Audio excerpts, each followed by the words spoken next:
Monitoring JavaScript execution time with console tracing. For this, we create a function trace with for loop. Function trace for I equal to 0, I is less than 10 to the power 6, I plus plus.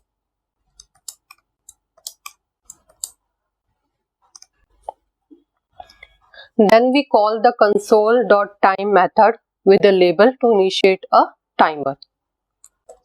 Console.time trace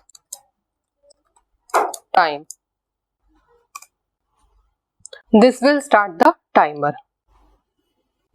After this, call trace function trace, and then call console.timeEnd method to stop the timer. Console.timeEnd